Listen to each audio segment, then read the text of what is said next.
વિદ્યાર્થી મિત્રો, આપણે ગૌતમ બુદ્ધના જીવન વિશે જોઈ રહ્યા હતા કે કેવી એ આપણને ઉપદેશો આપ્યા, કેવું જ્ઞાન આપ્યું.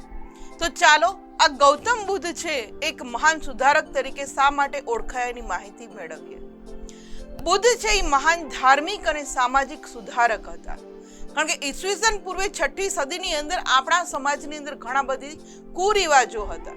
તો આ કુરિવાજો દૂર કરવાનું કાર્ય છે ગૌતમ બુદ્ધ કરે છે. અને ધાર્મિક પણ છે, એટલે એ માટે કહેવામાં આવે છે કે ગૌતમ બુદ્ધ છે એ મહાન ધાર્મિક અને સામાજિક સુધારક હતા.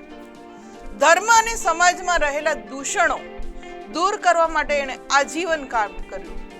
આજીવન જ્યાં સુધી જીવ્યા ગૌતમ બુદ્ધ ત્યાં સુધી એને આપણા ધર્મની અંદર જે અમુક ખરાબ આદતો હતી કે ધર્મના નામે પશુ હિંસા થતી હતી, ધર્મના નામે બીજાનું શોષણ કરવામાં આવતું હતું, આવા ધર્મની અંદરથી દૂષણો એને દૂર કર્યા. સાથે સાથે આપણા સમાજની અંદર જે ખરાબ દૂષણો રહેલા હતા એ માટે પણ એને ઘણા કાર્ય કર્યા હતા. ગૌતમ બુદ્ધના એમ કહેવામાં આવે છે કે અનેક શિષ્યો હતા. ગૌતમ બુદ્ધના અનેક શિષ્યો હતા.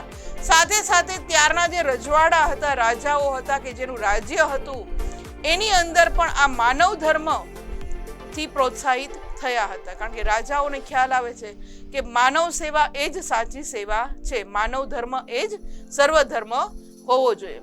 આવું સમજાવી અને ગૌતમ બુદ્ધ છે એ બધા રાજાઓને માનવ ધર્મ તરફ પાછા વાળે છે. આ ઇમેજની અંદર જે આપણે ગૌતમ બુદ્ધની વાત કરી રહ્યા છીએ એને નિહાળીશું.